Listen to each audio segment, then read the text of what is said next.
নমস্কার, আমি দেবাশিস ভট্টাচার্য, মনোরোগ বিশেষজ্ঞ।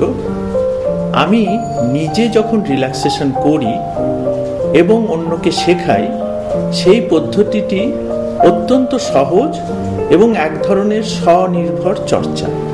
এই রিল্যাক্সেশন চর্চার নানা স্তর আছে এবং নানা পদ্ধতি সারা পৃথিবীতে চালু আছে। তার মধ্যে কিছু সাধারণ নিয়ম চলে। প্রথমে দুটো জিনিস শুধু মনে রাখবেন। এক হলো, তেলে জলে যেমন মিশ খায় না, তেমনি টেনশন আর রিল্যাক্সেশন একসঙ্গে থাকে না। তাই রিল্যাক্সেশন যত আমরা শিখব, টেনশন সচরাচর আপনি থেকেই সরে যায়। অতএব সে কথা সচেতনভাবে ভাবার কোনো প্রয়োজন নেই। আর দ্বিতীয়ত, টেনশনটা আমাদের মনের মধ্যে হয়, কিন্তু মনকে সহজে ধরা যায় না। অথচ মন আর শরীর এমনভাবে জড়িয়ে আছে যে আমাদের শরীরটা যদি আমরা ছেড়ে দিতে পারি, শিথিল করতে পারি, রিল্যাক্সড করতে পারি, তাহলেই মনটা আস্তে আস্তে শিথিল হয়ে যায়, শান্ত হয়। অতএব প্রথমে আমরা শিখব কি করে শরীরটা ছেড়ে দিতে পারি। তার জন্যে যে পোশাকটা আপনি পরবেন, একটু ঢিলে ঢালা পোশাক পরুন। আপনি শুয়ে শুয়ে রিল্যাক্সও করতে পারেন, কিন্তু সচরাচর এখন আমাদের যা জীবন চর্চা বা যেভাবে আমরা চলাফেরা করি, তাতে আমরা অধিকাংশ সময় অফিসে, বাড়িতে কোনো চেয়ারে কেদারায় বসে কাজ করি। এইসবের জন্যে টেনশনটাও আমাদের ওই পশ্চারে বা ওই ভঙ্গিতে থেকে থেকেই বৃদ্ধি পায়। ওই জন্যে বাস্তবসম্মত উপায় হিসেবে আমি সাধারণত কোনো চেয়ার বা কেদারায় বসে রিল্যাক্সেশন চর্চা করতে ভালোবাসি এবং আমি মনে করি আপনারও তাতে সুবিধা হবে। এমনভাবে বসুন যে পিঠটা বেশ আরাম করে পিঠের দিকে, ব্যাকরেস্ট অফ দ্য চেয়ারে আপনি ছেড়ে দিয়েছেন, অর্থাৎ শরীরের অনেকটা ওজন পিঠের দিকে পড়েছে। হাত দুটো যদি কেদারায় হাতল থাকে তার উপরে রাখতে পারেন, অথবা নিজের কোলের উপরে রাখবেন। আর পা দুটো এমনভাবে ছড়িয়ে দেবেন যাতে দুটো পায়ের পাতা অন্তত 6 ইঞ্চি গ্যাপে থাকে এবং পা দুটো যেন সহজভাবে স্পর্শ করে থাকে। এবার আপনি শরীরটাকে এরকম আলগাভাবে রেখে চোখ বন্ধ করুন। চোখ বন্ধ করলে প্রথমেই কিন্তু শরীরের দিকে মন আসে।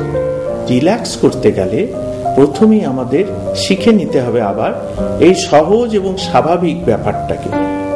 চোখ বন্ধ করে সেই জন্যে শরীরটাকে মনে করা মানে আপনি ভাবুন যে শরীরে কি কি অনুভূতি হচ্ছে।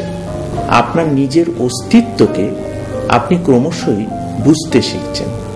এটাকেই বলা হয় বডি অ্যাওয়ারনেস প্র্যাকটিস, অথবা নিজের শরীর সম্পর্কে সজাগ হওয়া, নিজের বোধকে গভীরে নিয়ে যাওয়া।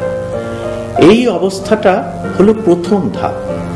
যখনই আপনি আপনার পায়ের আঙুলের ডগা থেকে মাথা পর্যন্ত, পিঠ থেকে বুক পর্যন্ত, হাত থেকে পা পর্যন্ত সমস্ত শরীরকে অনুভব করছেন এবং নানা রকম অনুভূতির মধ্যে দিয়ে নিজের শরীরটিকে চিনতে পারছেন, আপনি দেখবেন এর মধ্যে একটা ভালো লাগার ব্যাপার আছে, বেশ একটা আমেজ আসছে। আপনি সেটা উপভোগ করছেন। আপনার শরীরটা ঢিলে হয়ে আসছে, আপনি শরীরটাকে ছেড়ে দিচ্ছেন এবং যত আপনি শিথিল হবেন তত দেখবেন আপনার শরীরের ভার যেন বেড়ে যাচ্ছে। আসলে মধ্যাকর্ষণের যে শক্তি, সেটা আপনাকে টানছে, আর আপনি তার বিপরীতে কোন রকম কিছু করছেন না। আপনি পুরো ছেড়ে দিয়েছেন, আপনি শুধু অনুভব করছেন। এইভাবে সমস্ত শরীরটা যখন ভারী হয়ে এসেছে, শিথিল হয়ে এসছে, তখন আপনার মনে হবে আপনার শরীরটা স্থির হয়ে আছে। এবার আপনি চোখ বন্ধ করে প্রথমে কপালের দিকে মনটা নিন, কারণ কপালে আমাদের অনেক সময় অস্বস্তি জমে থাকে। কপাল টিপ টিপ করে, কপাল টান টান থাকে, মাথা ধরে থাকে। যদি এখনো সেরকম কোনো অস্বস্তি থাকে, তাতে অসুবিধের কিছু নেই।